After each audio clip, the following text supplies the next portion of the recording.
That's never happened. There we go. Well, hello, everybody. Welcome, welcome, welcome. It is June 13th. This is Michael Watson, and this is the IACT IMDHA virtual chapter.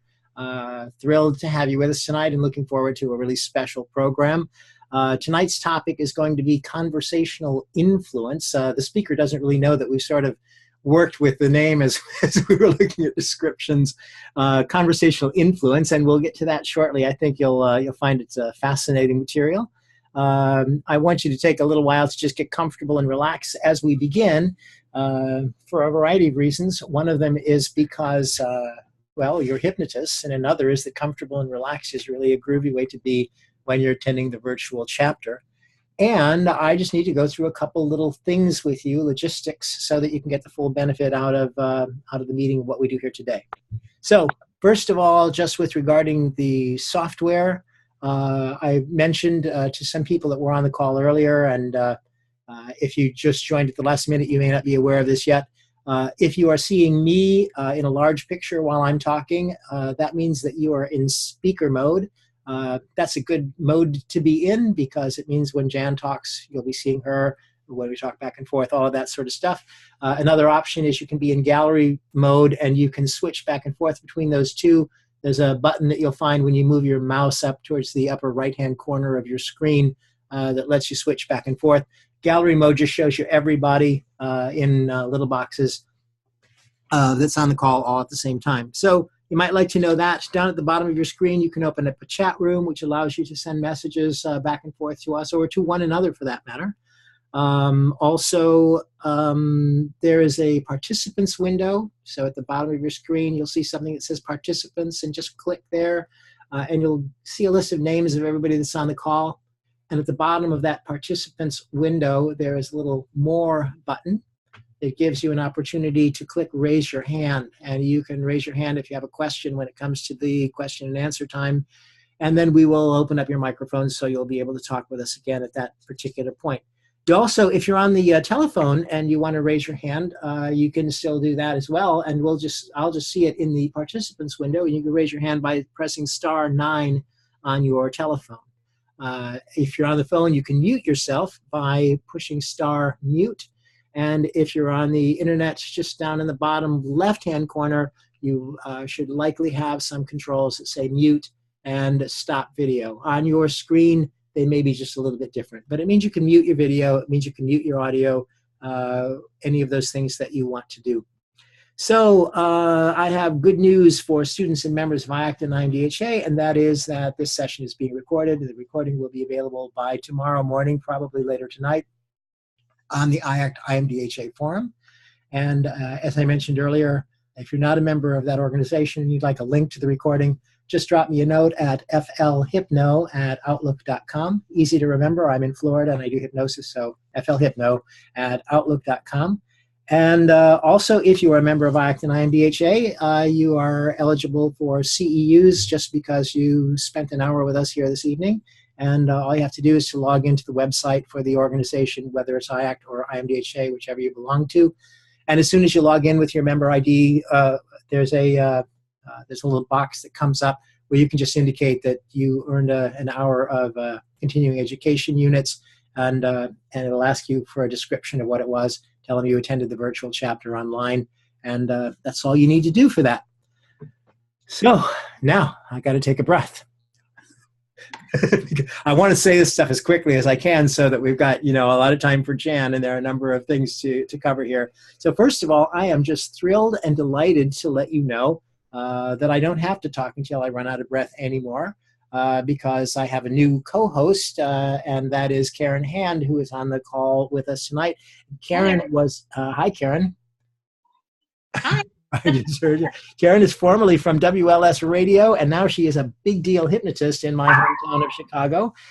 She's a great speaker. She's a wonderful presenter, and you're just going to love her. So really welcome, Karen. I'm so glad that you're here to support us in this. Thank you. I'm so excited. I love this. Thanks for the opportunity. All right. Well, there's all the announcements, and there's something.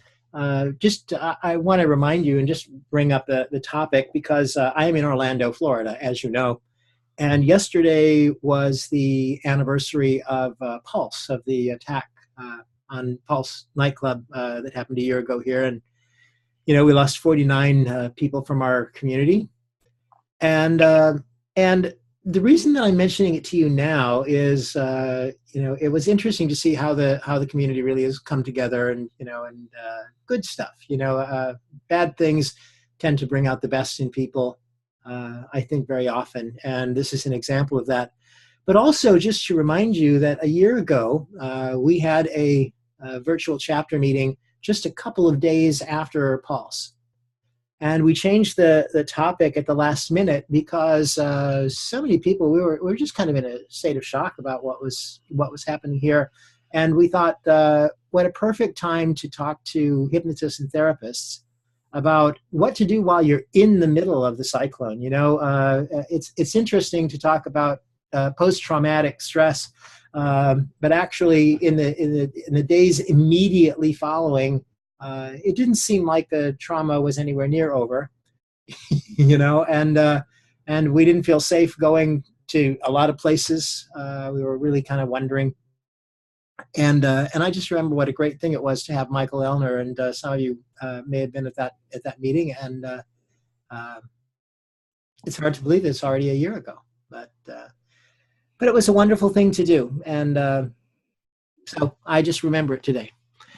Now, I do have one more announcement, and that is just to let you know, and forgive me for this little plug here, but I'm going to be doing an online class, and it's on the virtual hypnotist, and it's basically about working with clients online. It's a 3-session class. It'll be 3 weeks, so for people that already have training in hypnosis and stuff, it really is just about handling how do you move your practice to an online thing. It seems like 80% of my work these days is on the internet. And, and there's some stuff you got to figure out in order to do that. And I talk to people from time to time and say, well, I'd really like to, but what about this? Or, what about that? So it's going to cover those things. We'll talk about everything from the kinds of software to use, the sort of problems that you can run into, as well as how to modify some of the techniques that you're already using to be able to work with them online, and even some protocols and approaches to working with clients that are especially well suited for working online. So I think it's going to be a great time because it's the first time we're doing this class. This is just an inaugural class, 3 weeks, 90 minutes each week. It will be on either Monday or Tuesday night. The only thing I'm waiting is to determine that, but it looks like it's going to be in the last 2 weeks in July, and either the 1st of August or the last of July will be the last day, and it'll be the 2 Monday or Tuesdays prior to that. It's going to be $60 for a limit of 8 people for this first run through. So if anybody's interested in that, again, I'm flhypno@outlook.com. Feel free to just drop me a note there. The details will be completed in the next couple of days, and I'll be able to put out an announcement about that. Somebody has also asked, Stephanie has asked, how many CEUs? The CEUs for IACT and IMDHA are an hour for an hour, so this is essentially an hour-long call, and you get just an hour of CEUs for it. So there we are. Now, I would like to talk to you about our guest tonight. So I'm ready to introduce you to my friend Jan Prince. Jan has been a coach and a presenter since 1984. It seems as though she got involved with NLP Comprehensive that we passed in a doorway or something. I don't know how it is. We seem to know all of the same people, and we're not quite trained in the same time. But she's been a presenter since 1984. She's a master practitioner of NLP. She's taught communication skills and conflict management for all sorts of international firms. She has had a private psychotherapy practice in Denver for 30 years. She's the founder, at least as I understand it, correct me if I'm wrong, but the founder of NLP of the Rockies. Or co-founder. I had help. Great. Okay. So NLP of the Rockies, which is at least the way that I describe it, is the successor to the Andreas's training in Colorado, and just such a wonderful organization. And gosh, I could just go on and on about it. She's a co-author of a book called From the Inside Out, which is Building a Healthy Identity. It's a workbook on using NLP for therapists and coaches, and it's published in English and German and in Finnish, which is rather interesting since I never finish a book. I think this is maybe one I could accomplish that with. And she's known for her ability to establish rapport with people from all walks of life and different cultures with her warmth and humor. She is a delightful lady. So I'm pleased to introduce you, Jan, and happy that you were with us tonight. Wow. Well, that makes me feel wonderful. Thank you, Michael. You're really welcome. Yeah. So we have an interesting topic to chat about. And one that people raise questions about all the time. Some people wanting to know, how can I do that? Some people wondering, what have they done to my brain, Ma? and all about the uses of conversational hypnosis. And maybe a good place before we get there is to just let's find out a little bit about Jan and how it is that you came to this and got involved with NLP or hypnosis, or just tell us about your journey. When I was a child, I watched my father, who had hypnosis as a hobby. And this was back in the 50s. And he would hypnotize my mother and have her lay flat on the couch and have my sister and I pick one of us at her head and one of us at her feet, pick her up and put her on two chairs. So there was nothing holding her up. Mm-hmm. And she was still flat as a plank. So I remember that. Didn't think about it much until I was in my 20s. And I had reason to need some help maintaining my state of mind while my son was ill. And so I took a course in self-hypnosis. I'll never forget it. A psychologist named Chuck Henderson in Denver, Colorado gave the course. And I was fascinated by it. And I took the course and used it on myself for quite a bit. And then I studied under a man some of you may have heard of, Nathaniel Branden. And Nathaniel, from 1977 to 1980, I represented him in Denver. And in order to promote his workshops on self-esteem, I had to learn his techniques and demonstrate them. And of course, hypnosis as not a formal hypnosis, but more of a meditational type of hypnosis, guided meditation, came up and started using it. And it's actually Nathaniel that told me about neuro-linguistic programming. One time after one of his workshops in Denver, he and I and some other people were in his hotel room talking, and he said he had taken this fascinating workshop by this very strange man named Richard Bandler out in California. Yeah. And this was about 1979. And a friend of mine, Laura Ewing, some of you may have heard of her, our eyes got big and our ears perked up, and we look kind of funny that way. But anyway, we followed through on it and investigated. And at that time, Stephen Connie Ray had started the trainings in Colorado. So we took the training. And of course, I took more and more trainings, and from everybody, at that time, we didn't have master training. You just took lots of trainings from Dilts and Grinder and all of those people. And then as I got more and more training, of course, the hypnotism of Erickson came in, and I took that. Mm-hmm. And we now teach it in our master, when we have a master in NLP of the Rockies. And that's when we invited Michael in, and Michael and I finally got to meet. Mm-hmm. So I use hypnosis with groups as well as with individual clients. So I've used it a lot. One of the things I'm really fascinated by is how language influences us from day to day. I love to do it with my clients, and I'm stunned at how influenced we are by everyone day to day unknowingly. They don't know they're influencing us, and often we don't understand how we're being influenced. And I find that fascinating. Mm-hmm. So That's a Reader's Digest version. Yeah, well, lovely. So, by the way, I was going to mention, and you, when you were talking about Nathaniel Branden, by the way, here's another places where our paths kind of run parallel. I didn't study anything with Nathaniel Branden, but I was hanging out with Werner Erhard about the same period of time. Mm-hmm. We didn't do hypnosis either, but we did a number of closed eye processes. Mm-hmm. Right? Right. Same. Yeah. Yeah. Yeah. That was the thing in the day. All right. So I think maybe one place to start is just to sort of make sure everybody's on the same page when we're talking about conversational hypnosis first. There are a number of techniques and things out there and stuff that maybe we could just start with some of that and give people an idea of just what we want to talk about conversational hypnosis. And well, of course, rather than a formal induction, it's just a conversation that begins. It might be in a cocktail party. I'm going to use it at the beginning about how I use it with clients.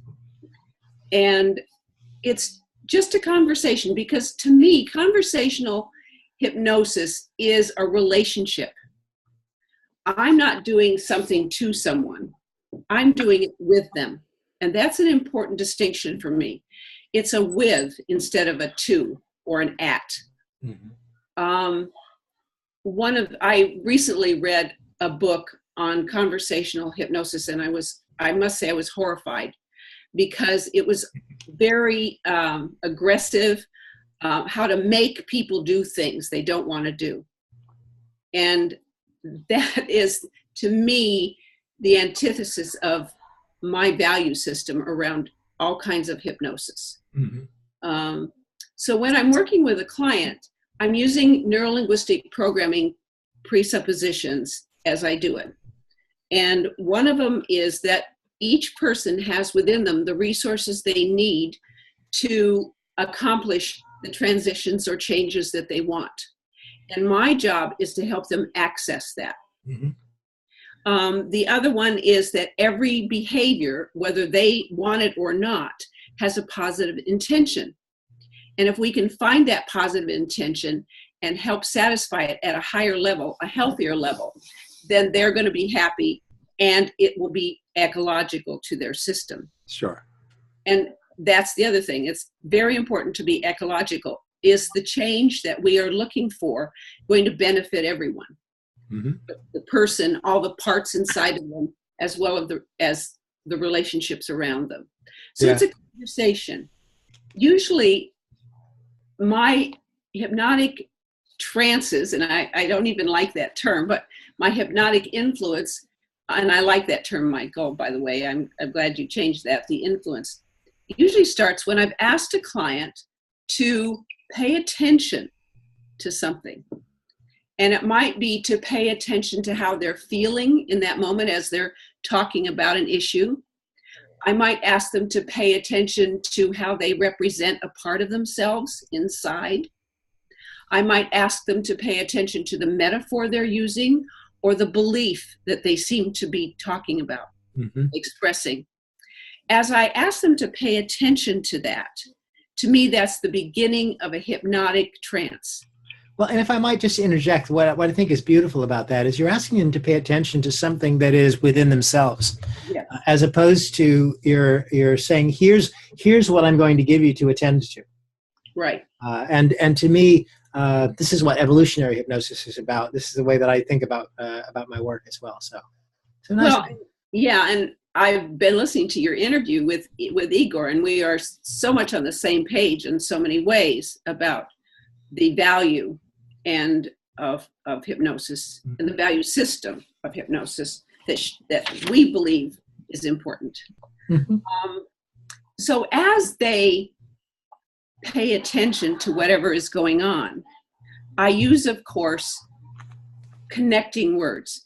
As you pay attention to this, you can begin to notice what else is there for you, what other parts of you might need to be heard, what other important thing is there for us to know about. And I just start guiding them down that using those connecting words, presupposing those things are there.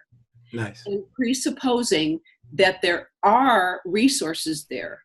As you all know, they can come forward at any time they're ready. Pretty soon we're going down a path together. And what I know that they are in a wonderful place when I can actually go with them. And this is kind of strange because I don't feel they're the only ones hypnotized.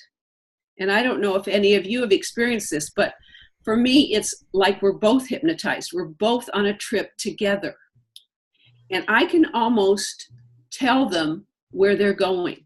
Mm-hmm. I can see what they're seeing and hear what they're hearing because I've entered that trance with them. Yes. That to me is exciting. Yeah, yeah. Well, it's such a different thing than because I'm waiting for you to get to the part, Jan, where you tell me how I can get the guy at McDonald's to give me extra French fries.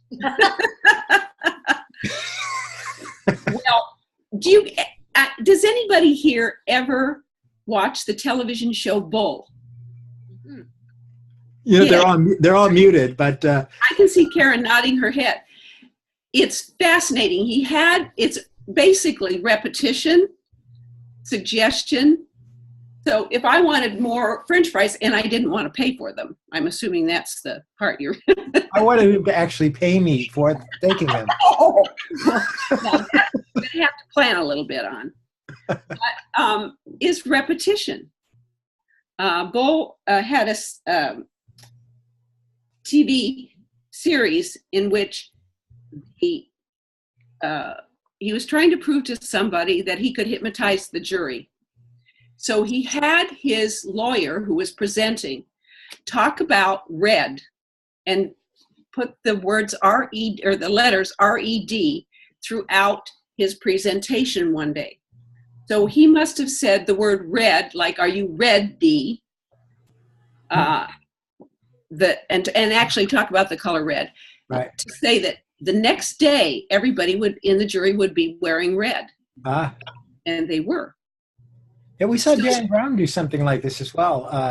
Now that I recall, with an advertising logo or something that he was going to design, or that they were designing for this company. And before the guy got to the shop, they had planted in the environment where he traveled different images and things, so that he was kind of preconditioned. You're reminding me, and I hope you don't mind me taking off on a little tangent here, but something that really is conversational is an interesting thing, by the way, because whether we're actually talking about using words, or whether it's something that really is well, what do I say, nonverbal. There's a story that I recall, and maybe you've heard this, about Steve Andreas and Milton Erickson, and the book Gestalt Therapy Verbatim.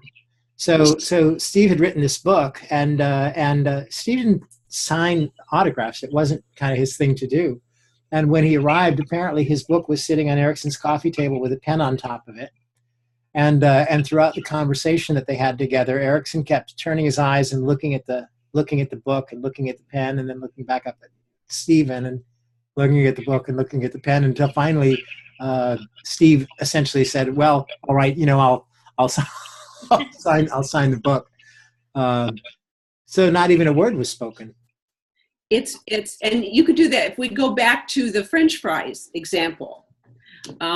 So often just putting our hands out and smiling can get something from someone very unconsciously. They don't even know what they're doing.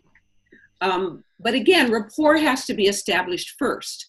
I know there are a lot of, a la Bandler, the shock and confusion approach, which certainly can work.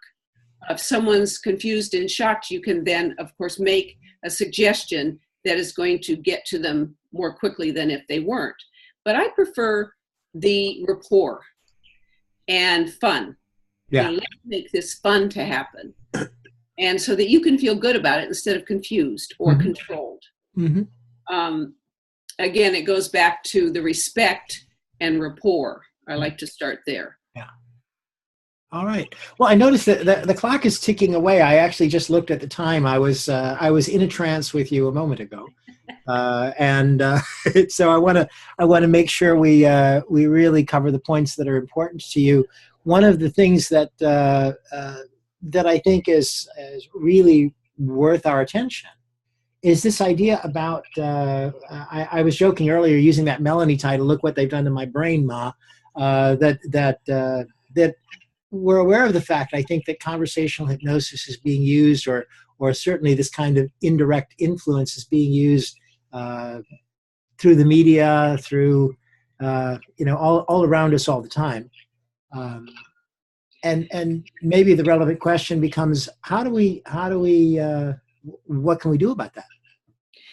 One of the things that I notice is when something is repeated a lot, and it's presupposed something is going to happen a certain way, and it's repeated and repeated and repeated. Again, my ears perk up, my eyes get big. Again, has anybody ever seen those little rubber popper things, that dolls that you would squeeze and their ears would pop out in their eye? Yeah, that's what it reminds me of. Anyway, so especially you'll notice it with politics. I had a friend, he was a football player, very smart man, who spoke at a conference I was attending. And he said, we assume a lot of things because it's pushed down our throat over and over again. Like in this country, we assume there are only two political parties.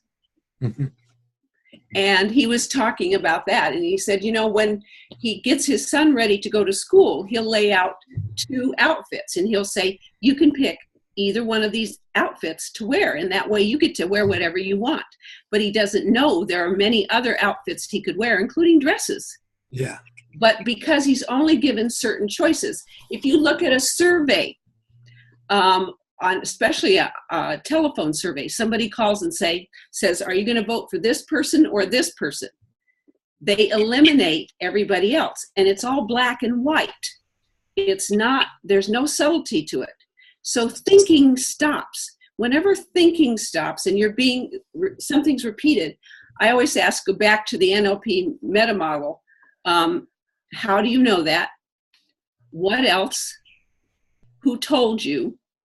And all of the questions that unpack that information, and to start thinking about it. Do I really know what's going on? What else is going on? Doing some research. But from the time we're born, that's happened to us. I love the book, The Four Agreements, by Don Miguel Ruiz. And his first one is be impeccable with your word. And he talks a lot about how we are conditioned from the time we're born to believe certain realities. And there are whole realities out there that we have been hypnotized into not noticing. Mm-hmm. Literally, we don't notice them. Mm-hmm. Because our attention has been focused on something else. Yeah. And so it's black or white. It's blacks against whites, Christians against Muslims. There's nothing else that they put forward as options. And you have to really look at it. Mm-hmm. And so being impeccable with one's word, to me, keeps me on my toes. What am I offering people? And of course, whenever I work with anyone or go to a party, I have two things in mind. One, what is it that I want to have happen as a result of what I'm about to say? And I think very few people think of that in daily life. Yeah. What's the impact I want to have on someone? And is that worthwhile? And of course, then how do I accomplish it? Mm-hmm. I remember being at a party once, and there were women gathered around a trash can, and I needed to get to the trash can. And I didn't know them, and I walked up and I said, when you move over to the left here and begin your conversation there, I can get to the trash can. And the woman turned at me and she was a psychotherapist. She said, whoa, that was amazing. She got it. Uh-huh. But that can happen all the time.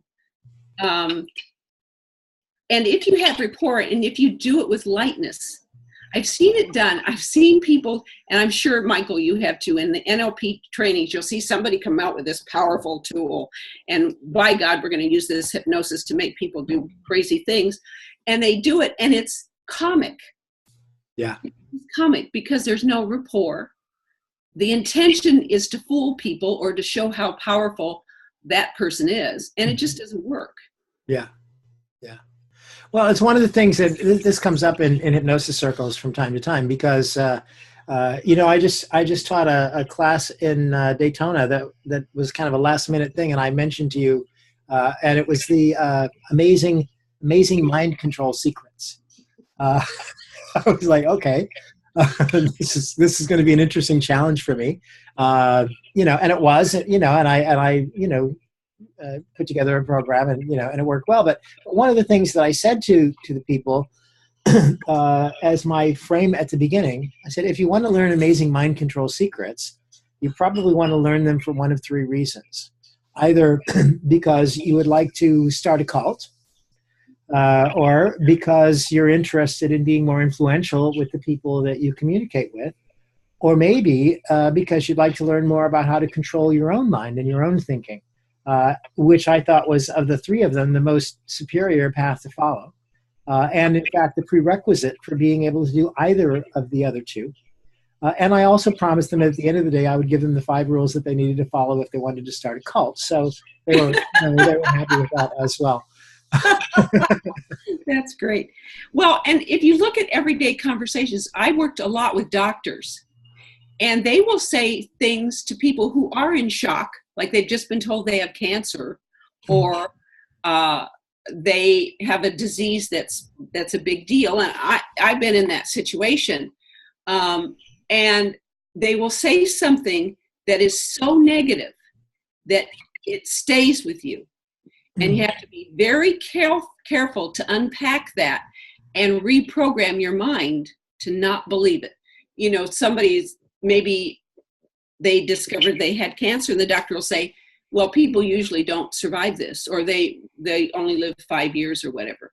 Well, that's very influential, especially when you're in that Grinder state or Bandler state of shock and surprise. Sure.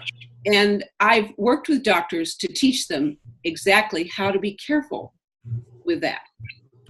I don't know how many out there have done this, but I love doing this. If I have a friend, anyone I know who's going to have surgery and they're going to under general anesthetic, is to write a phrase or a whole page of instructions about how they're going to heal quickly with only the amount of pain that is necessary. And again, I don't ever say pain-free, because remember, everything has a positive intention. Mm-hmm. So as you get better, you will only feel pain when it is necessary to let you know you need to rest or something needs to be paid attention to. Mm-hmm. Mm-hmm. Yeah, nice. Well, and as you're talking about these things, it occurs to me, and back to the idea of misuse of the technology as well. I think what the deal is, you used the magic word earlier. I noticed, by the way, I just got a shadow on the lake. Yeah. How was that? Something strange is happening here, and so is that there is a fine line between manipulating people in a way that really doesn't respect them, and it's a way to just get them to do what you want them to do because you need to get people to do things your way. Right. Versus being able to, we all want to be more influential in our communication. And I think that really is a worthy goal to make sure that we're using our language in a way that has a useful impact.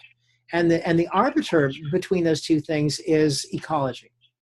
The word you used earlier and the word that the Andreas is, I almost, when I remember the NLP training that I had, we focused so much on ecology again and again and again. This track was underneath everything that we did, and I think that really is what makes the difference, isn't it? Well, to me, a word that has crept into my internal vocabulary recently is kind. Am I being kind? Because I'm in general not a kind person. I'm very assertive, and if I don't like something, you will know it. And I've learned as I've aged that kindness, anything served with kindness, and especially influence, works so much better for everyone and honors ecology. Yeah. And it's, I like myself better when I'm kind, Mm-hmm. even if I'm being manipulative. Yeah. Exactly right. So Jan, looking at the clock, we are running along again. So would it be all right with you if we invite people to offer some questions and things if they? I'd love it. We're ready for that. Okay, so we've still got you all muted. If you're on the phone and you have a question, you can, well, first of all, press *9 to raise your hand.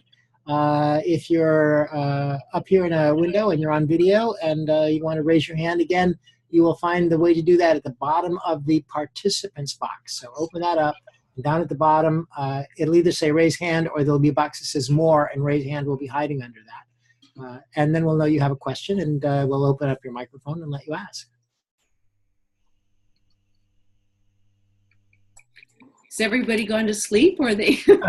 Well, they are. As they can't hold it anymore, and they really have to ask the question because they know someone else has to know this as well. Mm-hmm.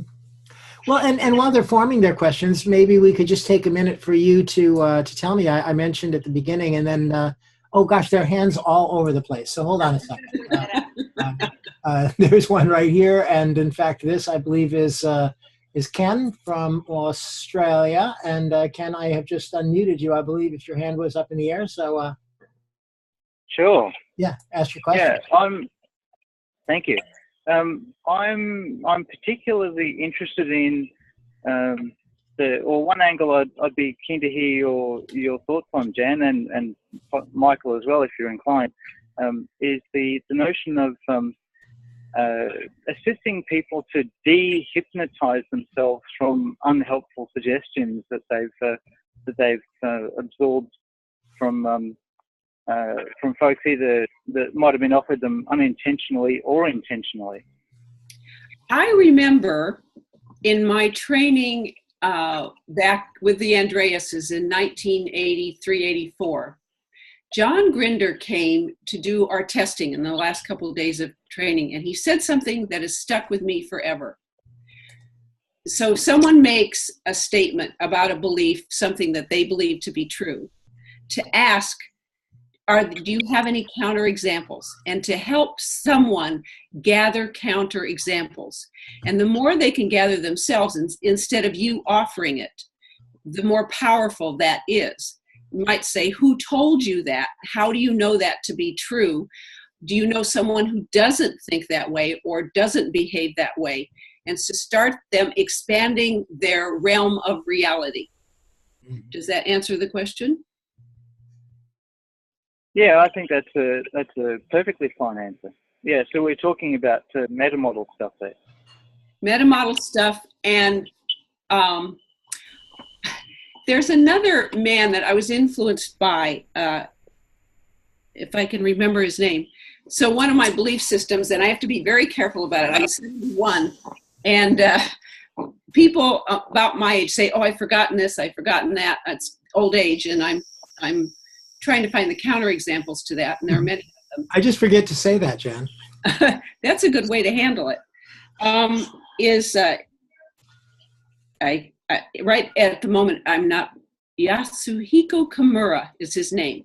He's a former monk who's now a philosophy teacher. And he would get a flip chart, and he'd put in the middle of the flip chart a circle and your name, and say, within this circle are things you will do.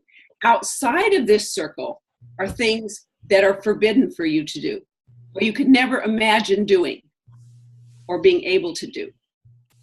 And then he would start making the circle a little bigger and creeping out, encouraging you to add, what might you do if you were threatened with your life? This was it, and giving examples of extreme examples, you might try a new behavior. It was wonderful. And it certainly challenged a person's reality. Nice. All right.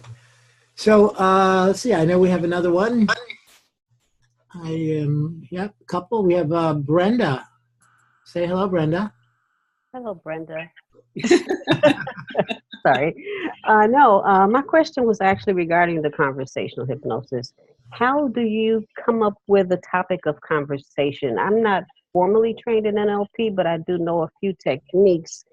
And how do you just come up with that conversation and get it started?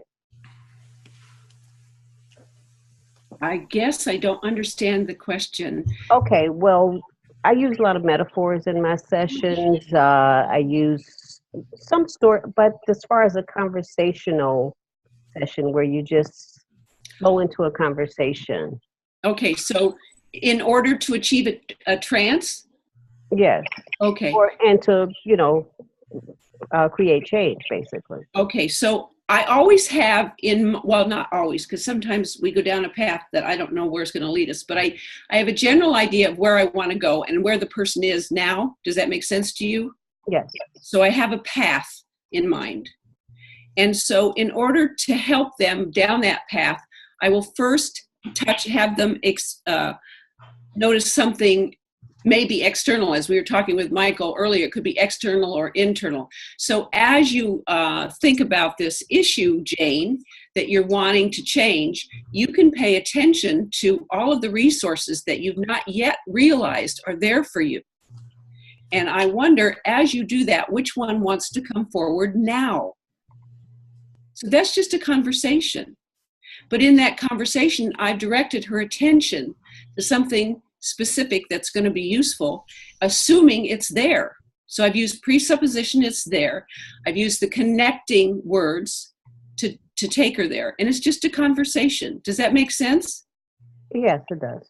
So Jan, would you define conversation? Because there may be a breakdown in understanding there. We're not talking about the kind of conversation we're having here. We're just a little bit of, you're directing the conversation. You're eliciting information. We are always directing conversations. But what if people believe they don't have these resources? That's why they came to see you. Like, Right. I don't have these resources. So, how do we continue this conversation?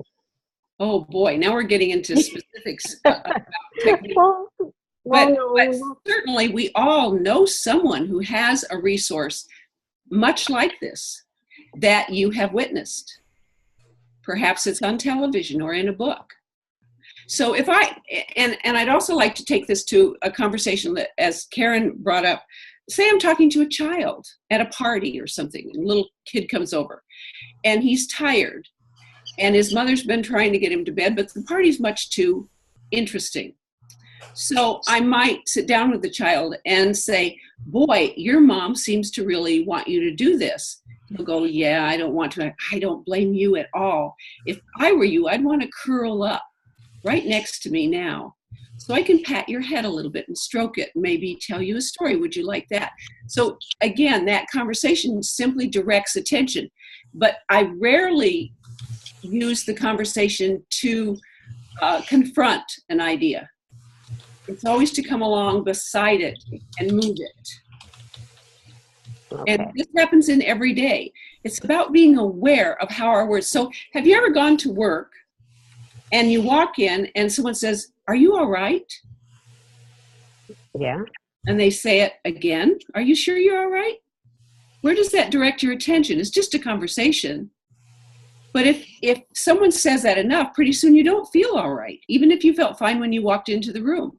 They just hypnotized you by asking a question in a conversation. Okay. Mm-hmm. And those are the things we need to be aware of. When people are concerned for us sometimes too, they'll say, now don't trip, or don't do this, or don't do that. A parent will say that to a child. I'll never forget my parents saying to me, you're so clumsy. Now don't trip over that rope. Well, what did I do? just Throw with in the your talking. face, right? So it's like, what are we telling people every time we open our mouths? Yes. Okay, thank you. Okay, great. All right, and we have just a couple more here. And Jeremiah, you are on the line. How's it going, Michael? Hi. Jan. Hi. My question, I guess, is you mentioned a particular I guess experience or event where you saw someone standing in front of your bottle just disappeared, Michael. when you're standing in front of like, I guess you said you're walking up to a trash can, and there was a group of ladies that are having a conversation, and you said if you move when you move over to the left, I can get to the trash can here. Right. I was just wondering, like, kind of like, what's your mindset behind that? Like, why did you use that language? And can you give like more examples of using like conversational hypnosis in like in like a moment type of thing? Oh, you've made me remember a story, a good story. I didn't think about it ahead of time. I've been doing this for 30 some years, so it just happens. But I was in Denver it was about midnight, 1 o'clock in the morning, and I was leaving a bar where I had drinks with friends. And as I came out of the bar and went down the street to find my car, which was in a darkened area, some men came out of another bar that was what we might label as lower class bar, and they were very drunk. And they were looking for a little trouble. And so as I walked down the street, there were 3 of them behind me, and they were sort of doing the hey baby thing. And so I turned around and I looked at them. I said, "Good evening, gentlemen. How are you?" I just addressed them as if they were gentlemen, and I used the word. And they suddenly stood back and they said, "You better be careful on this street because it's dangerous." And I said, "Thank you so much for letting me know. I know you'll keep an eye out for me." And they did.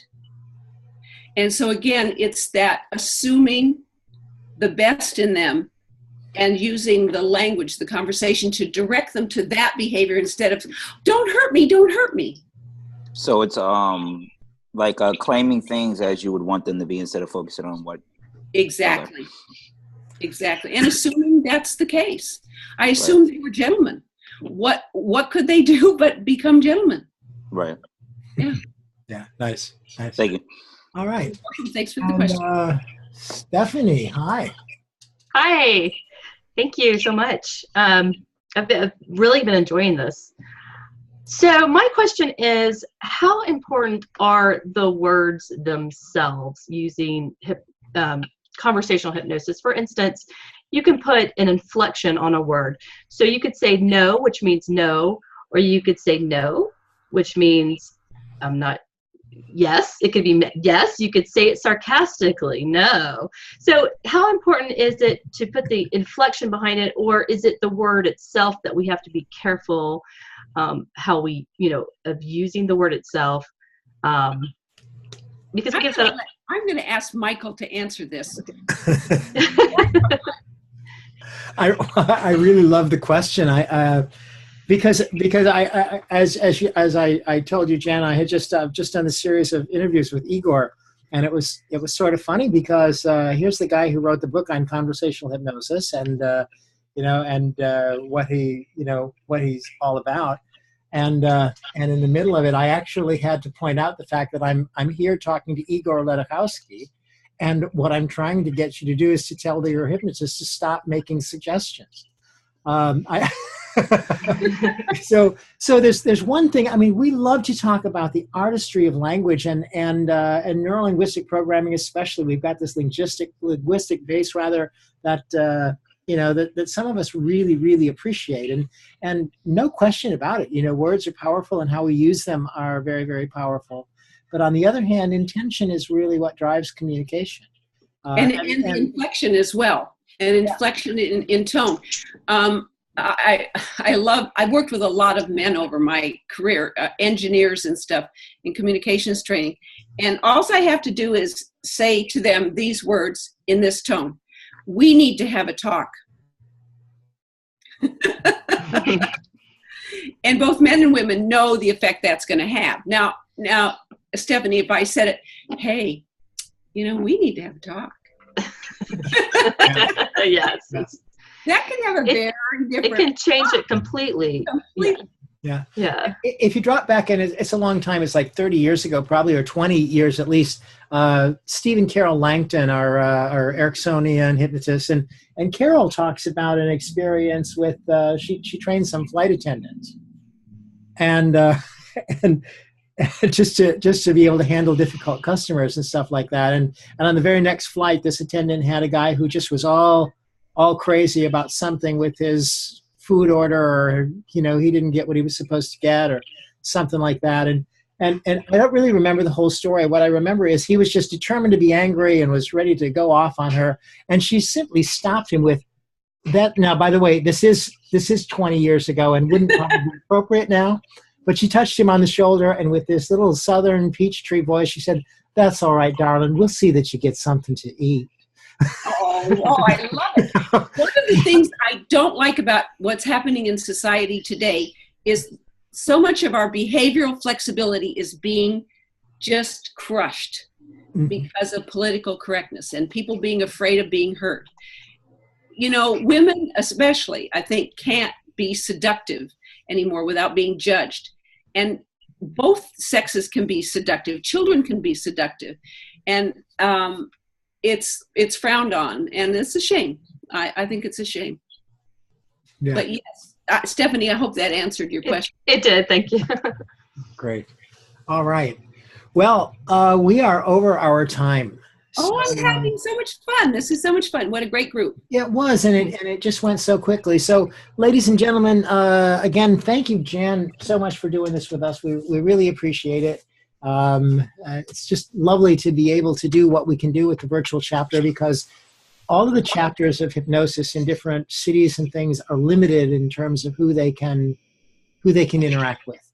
The internet is here. Welcome to the 21st century.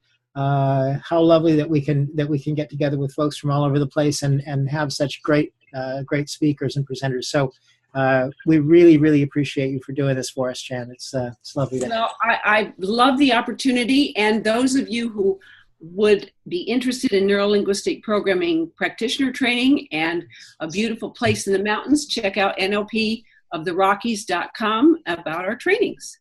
Yeah, beautiful, beautiful place, Winter Park, Colorado, man. Yeah, coming up in just, it's in July? The end of July. July 24th, I believe, to August 7th. Yeah. The nice thing for those of you who aren't quite familiar with the Colorado mountains, what happens is when they're not all covered with snow, there are ski resorts that are just the best venues in the world for programs and things like this. So it's really a great place to go to, and you'll have a lovely time. I need to make just a couple quick comments again, just to remind you. The recording will be posted tomorrow on the IACT IMDHA Florida. I'm sorry, I'm double talking. It's going on in my head faster than it's coming out of my mouth. So on the IACT and IMDHA forum, or you can write me flhypno@outlook.com, and I will send you a link to the recording. Get your CEUs by logging on to the IACT or IMDHA website, next month, we are going to, on July 11th, same time, same bat channel, same login information and all of that. We're going to have Shelley Stockwell as our guest. And Shelley is a real delight, and she's going to talk to us about transpersonal hypnosis. So be there or find a way to attend, which either of those choices. Thank you, Michael. So, and now I'm going to do something really reckless. I'm going to take everybody off of mute so that we can just all say goodbye, and then we will vanish into the night air. So, I like reckless. Let's do reckless. They're all off mute. So, good night, everybody, and thanks for joining us. Good night. Thank you. Thank you. Good night. Bye. I enjoyed it. Thank you. Bye. Take care. Thank you, Good night. Michael. Thank you, Jan. Thank you all. Yes. Thank you. Good night, everybody.